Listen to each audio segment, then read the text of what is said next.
Hello students, यहाँ पे हम ट्रांसक्रिप्शन के आगे का हमने फर्स्ट वीडियो में व्हाट इज़ ट्रांसक्रिप्शंस और ट्रांसक्रिप्शन यूनिट के बारे में देखा था। यहाँ पे हम देखेंगे कि ट्रांसक्रिप्शन का एक्चुअल प्रोसेस क्या है। ठीक है, that is initiation, elongation and termination completely देखेंगे।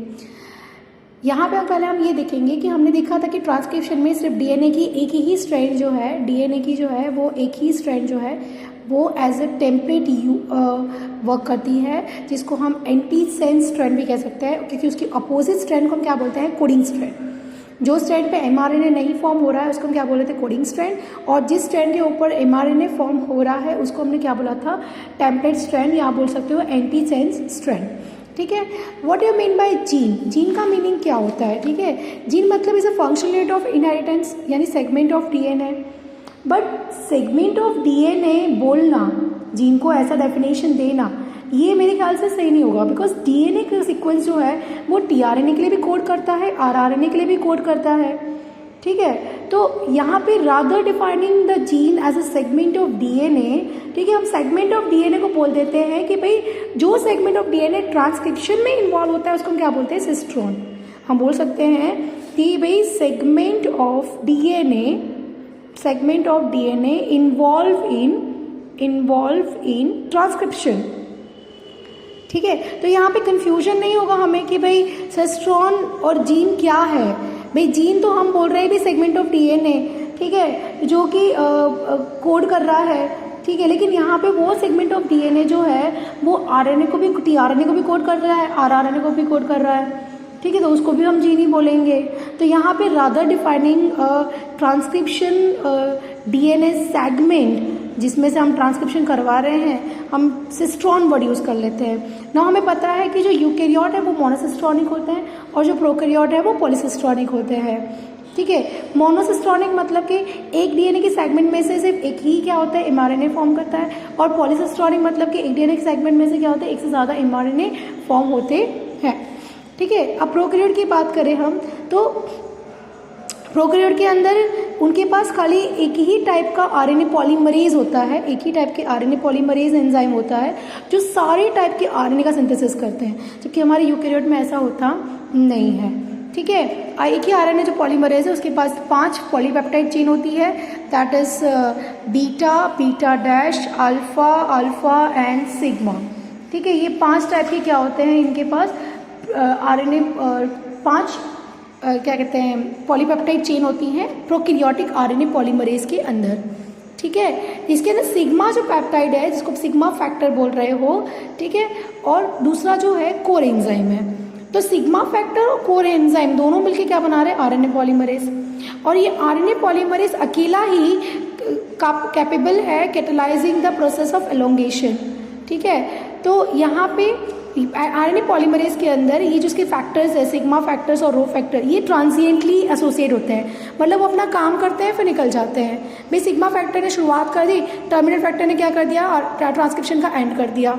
ठीक है, so initiation and termination of transcription के लिए ये दोनों रिस्पॉन्सिबल है। इनिशिएशन फैक्टर जो है वो सिग्मा फैक्टर है और टर्मिनेशन फैक्टर कौन सा है, रो फैक्टर है। ठीक है, तो ये दोनों फैक्टर्स रिस्पेक्टिवली काम करते हैं, इनका काम हो जाता है तो निकल जाते हैं। कोर एंजाइम जो है वो एलोंगेशन का प्रोसेस करता है।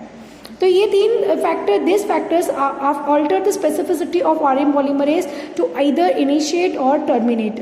Now if you see the initiation की हम बात करें तो सबसे पहले सिग्मा फैक्टर क्या करता है, प्रमोटर साइट को रिकॉग्नाइज करता है।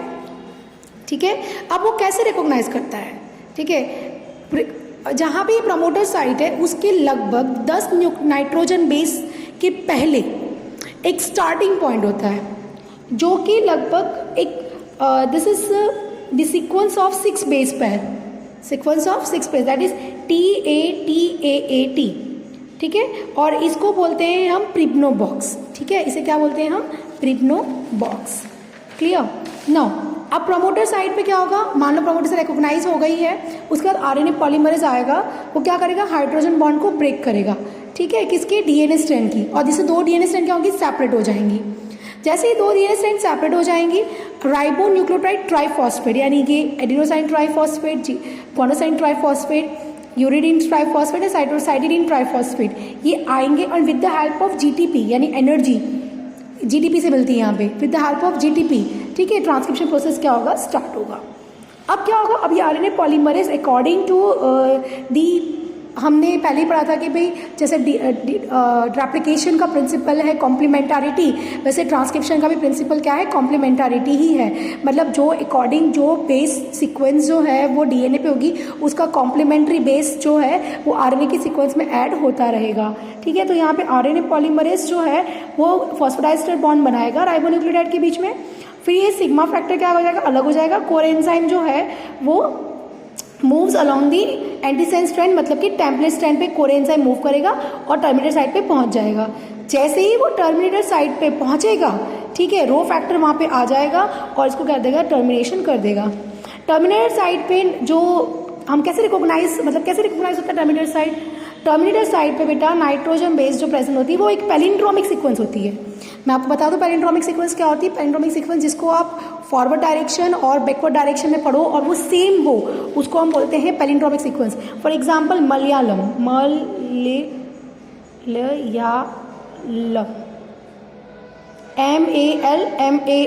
MALMALAYA, ठीक है, मतलब आप यहाँ से पढ़ो चाहे यहाँ से पढ़ो, सीक्वेंस कैसा होगा, सेम होगा। इसको हम बोलते हैं पैलिंड्रोमिक सीक्वेंस, ठीक है। तो ये तो बात होगी हमारी इसकी।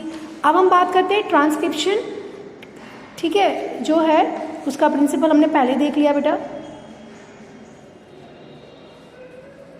ठीक है। Okay, so that's what we have already completed till now, okay.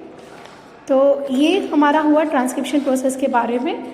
और आगे हमारा यूकैरियोटिक ट्रांसक्रिप्शन बचता है, ठीक है। यूकैरियोटिक ट्रांसक्रिप्शन के जैसा आपको हमारी टेक्स्ट बुक में दिया हुआ है, let me give you some glance of that DNA, ठीक है। Before going to exon and intron, that is a split genes that we will talk about later on, ठीक है। हमने यहाँ तक हमने किया। अभी यूकैरियोट के अंदर हम जानते हैं कि भाई यूकैरियोट के अंदर हमारे पास 3 टाइप के आरएनए पॉलीमरेज है, 3 टाइप के ट्रांसक्रिप्शन प्रोसेस के लिए।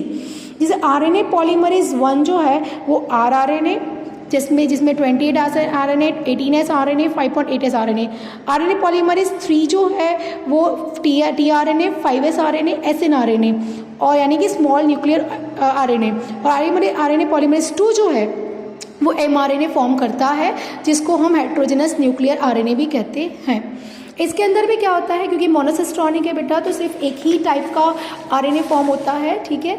मोनोसिस्ट्रॉनिक है तो एक ही टाइप का आरएनए फॉर्म होगा इसके अंदर, ठीक है। हम यूकैरियोट की भी थोड़ी सी बात यहाँ कर लेते हैं, इसकी मैंने नोट्स नहीं बनाई है, ठीक है। तो मैं आपको डायरेक्टली यहाँ पे करवा देती हूँ, क्योंकि मैं चाहती हूँ कि एक ही वीडियो के अंदर आप प्रोकैरियोट और यूकैरियोट के यूकैरियोट और प्रोकैरियोट के बारे में जान लें, ठीक है। जैसे हमने प्रोकैरियोट में पढ़ा था बेटा कि प्रिब्नो बॉक्स प्रोकैरियोट के अंदर स्टार्टिंग पॉइंट 10 न्यूक्लियोटाइड बेस के अंदर होता है, वैसे यूकैरियोट के अंदर भी लगभग 20 nitrogen, not nucleotide, nitrogen base के से आगे, मतलब थोड़ा सा पहले, बिफोर 20 नाइट्रोजन बेस, ठीक है, फ्रॉम स्टार्टिंग पॉइंट से लगभग 20 नाइट्रोजन बेस पैर के पहले यहाँ पे भी एक सीक्वेंस होती है जिसको हम बोलते हैं टाटा बॉक्स, ठीक है, या आप उसको बोल सकते हो हॉगनेस बॉक्स, ठीक है। और ये सीक्वेंस जो है वो है TA 1 2 3 4 एडेनाइन की सीक्वेंस, या फिर ये TA ये सीक्वेंस होगी, ठीक है। तो ये सीक्वेंस बताइए जहाँ पे ट्रांसक्रिप्शन स्टार्ट होता है। अगेन 5' to 3' डायरेक्शन में क्या होगा, आरएनए पॉलीमरेज क्या करेगा, हमको पता है, यहाँ पे हमने अभी देखा कि आरएनए पॉलीमरेज 2 जो है वो क्या करता है, यहाँ पे एमआरएनए को फॉर्म करता है। अगेन जीटीपी का यूज़ होगा यहाँ पे एनर्जी की तरह, और राइबोन्यूक्लियोटाइड ट्राइफॉस्फेट यहाँ पे यूज़ होंगे। आरएनए पॉलीमरेज जो है वो फॉर्म करेगा, ठीक है, क्या करेगा, वो फॉस्फोडाइस्टर बॉन्ड फॉर्म करेगा। और हमें पता है कि इसके अंदर टर्मिनेटर साइड जहाँ आएगी वहाँ पे ये चीज़ क्या हो जाएगी, कंप्लीट हो जाएगी, ठीक है। दूसरा ये तो हो गया कि आपने एमआरएनए बना दिया, लेकिन हम जानते हैं कि हमारा जो जीन है वो है स्प्लिट जीन, ठीक है। क्या है, स्प्लिट जीन, यानी कि हमारे जो डीएनए में है उसके अंदर हमारे पास 2 टाइप की सीक्वेंस होती है, एक होती है इंट्रॉन्स और होती है एक्सॉन्स। और जो ये इंट्रॉन्स है इसको हम बोलते हैं इंटरप्टेड सीक्वेंस, इसको हम क्या बोलते हैं, इंटरप्टेड सीक्वेंस, यानी कि जो सीक्वेंस मैच्योर एमआरएनए में प्रेजेंट नहीं होती है उसे हम क्या बोलते हैं, इंट्रॉन्स, ठीक है। जो सीक्वेंस mRNA में नहीं प्रेजेंट होती है उसे हम क्या बोलते हैं, इंट्रॉन्स। तो हम क्या करते हैं, पोस्ट ट्रांसक्रिप्शन मॉडिफिकेशन के अंदर, पोस्ट ट्रांसक्रिप्शन मॉडिफिकेशन के अंदर एक काम हम ये करवा लेते हैं कि हमारा जो mRNA उसमें से इंट्रॉन्स को हम क्या करते हैं, रिमूव कर लेते हैं, ठीक है। और बाद में हम क्या करते हैं, एक्सॉन्स को क्या करते हैं, जोड़ देते हैं। एक्सॉन की जो सीक्वेंस है उसको क्या कर देते हैं, जोड़ देते हैं। और ये जो हमारा mRNA बना है, ये हमारा एक मैच्योर mRNA बना है। लेकिन इसके अंदर एक चीज़ और बाकी है, पता है क्या? हमें पता है कि भाई प्रोकैरियोट के अंदर क्या चीज़ है, पता है? प्रोकैरियोट के अंदर सारा जो प्रोसेस है वो साइटोप्लाज्म में ही हो रहा है, ठीक है। सारा प्रोसेस क्या है, एक ही जगह पे हो रहा है। यहीं पे जीनोम भी है, यहीं पे राइबोसोम भी है, सब यहीं पे हो रहा है। कभी कभी तो ऐसा भी होता है कि यहाँ पे ट्रांसक्रिप्शन खत्म नहीं हुआ होता है और यहाँ पे प्रोटीन सिंथेसिस स्टार्ट भी हो जाता है। लेकिन यूकैरियोट में तो ऐसा बिल्कुल नहीं है। यूकैरियोट के अंदर तो लिटरली ये mRNA जो है वो प्रोसेस्ड होगा, क्योंकि वो कहाँ जा रहा है, न्यूक्लियस से साइटोप्लाज्म में जा रहा है। सो न्यूक्लियस से साइटोप्लाज्म में जाने से पहले ये जो mRNA हमारा है उसके अंदर दो प्रोसेस होगी, 5 प्राइम कैपिंग और 3 प्राइम टेलिंग। 5 प्राइम कैपिंग और 3 प्राइम। तो ये जो 5 प्राइम कैपिंग है इसके अंदर क्या होता है, मिथाइल ग्वानोसाइन ट्राइफॉस्फेट, ठीक है। क्या है, मिथाइल ग्वानोसाइन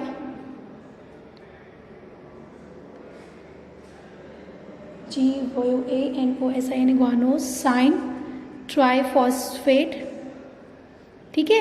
उसको क्या किया जाता है, 5 प्राइम एंड पे ऐड किया जाता है।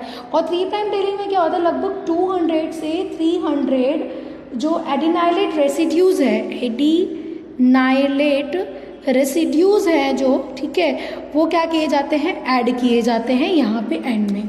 200 से 300 एडिनाइलेट रेसिड्यूज जो हैं वो क्या किए जाते हैं, ऐड किए जाते हैं। अब ये जो हमारा mRNA है, ठीक है, इसको अभी तक तो अब इसको HNRNA कह रहे थे, जो बना था ना पहले वो HNRNA था। अब इसको आप क्या कह सकते हो, मेच्योर, यानी कि सिंपली आप बोलो तो आप इसको mRNA कह सकते हो, बिकॉज अब तक ये क्या था, HNRNA, ठीक है। आपके ये यूकैरियोट के अंदर जो DNA में से जो पहले RNA जो बना उसको रादर आपको क्या कहना है, HNRNA, ठीक है। HNRNA मतलब कि heterogeneous nuclear RNA, heterogeneous nuclear RNA, ठीक है। इसको मैंने बिल्कुल भी नोट्स के फॉर्म में नहीं लिखा है क्योंकि टाइम नहीं था, बट मैंने आपको कोशिश की है। प्रोकैरियोट्स आपको नोट्स के साथ में एक्सप्लेन किया है मैंने, लेकिन यूकैरियोट के अंदर भी सिंपली आपको एक आध चीज़ एक्स्ट्रा याद रखनी है, ठीक है, कि भाई यहाँ पे एक DNA में से एक ही mRNA बनता है। जो mRNA पहली बार बनता है उसको हम HNRNA बोलते हैं। उसके अंदर फिर प्रोसेसिंग होता है जिसके अंदर स्प्लिट जीन्स रहते हैं, तो इंट्रॉन्स को रिमूव किया जाता है, एक्सॉन्स को जोड़ा जाता है। उसके बाद उसके अंदर 5 प्राइम कैपिंग होती है, 3 प्राइम टेलिंग होती है, और उसके बाद वो क्या जाता है, बाहर जाता है ट्रांसलेशन प्रोसेस के लिए। Now it is ready for the process of translation, ठीक है। Okay, I hope you understand. Thank you, bye bye, take care.